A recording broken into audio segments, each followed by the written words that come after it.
Welcome to another unforgettable love story, this time set in the vibrant heart of modern Africa. It's a tale of ambition, betrayal, forgiveness, and love that dares to survive the odds. What happens when love crosses the lines of class, culture, and pride? Sit back and get ready for a journey that will touch your heart. This is a love beneath the Jacaranda Tree. Nandi was a bright, soft-spoken girl from Mbale, raised by her grandmother after her parents died in a car accident when she was 8. She had dreams of becoming a lawyer, working part-time at a café in Kampala to fund her studies. Life wasn't easy, but she carried herself with quiet dignity, always seen reading under the large jacaranda tree beside the café. David Kintu was the only son of a powerful real estate tycoon, bred for luxury and decisions. He had just returned from university in the UK, already being groomed to take over the Kintu group. He wasn't cruel, just detached. Women to him were temporary distractions, not partners. One rainy afternoon, David rushed into Nandi's cafe to escape the downpour. His phone was dead. He needed to charge and wait. Nandi served him coffee, not even recognizing who he was. She didn't flirt. She didn't beg. She handed him a towel and smiled politely. He was intrigued. Over the next few days, David kept showing up, sometimes with a book, sometimes pretending to need coffee.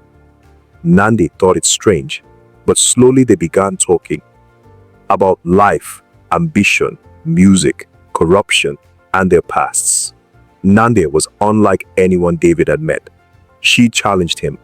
She didn't care about his money. She spoke with purpose.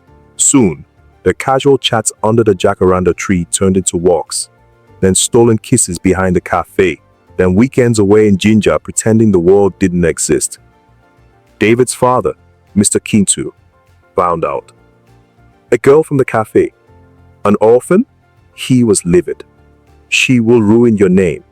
Kintu men don't marry waitresses. David tried to defend her. His mother, gentle and sharp, warned him, if you truly love her, you must fight for her. But though this road will not be easy. Soon after, David was summoned to Nairobi for urgent business. While away, Nandi's grandmother fell ill. Nandi needed money for treatment, but her boss had cut her hours. Out of desperation, she texted David, but he was offline. She turned to a customer named Collins, who had once flirted with her. He gave her money, expecting more in return. She refused him after the treatment was done. Furious, Collins spread lies online, saying she was Kintu's gold digger and sugar girl. The story went viral. Nandi lost her job. Her friends stopped calling. The community turned cold. David returned weeks later to find chaos. He rushed to see Nandi, but she had packed her bags and returned to Mbale. In a moment of desperation, he drove 6 hours to her village, begged her grandmother for a chance, and waited beneath the jacaranda tree near their home until Nandi agreed to see him. I didn't want your money. I wanted your presence, she said. I didn't know how to protect you, he whispered. David went public.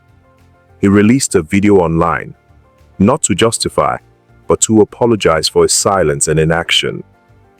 He resigned from Kintu Group temporarily, took up human rights advocacy, and started funding scholarships for women in rural Uganda, in Nandi's name. Months later, Nandi passed her law exams. The crowd erupted in applause at her graduation.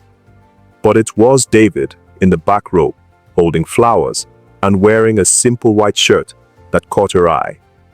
They walked out silently, hand in hand, toward the jacaranda tree at Makerere, where he dropped to one knee.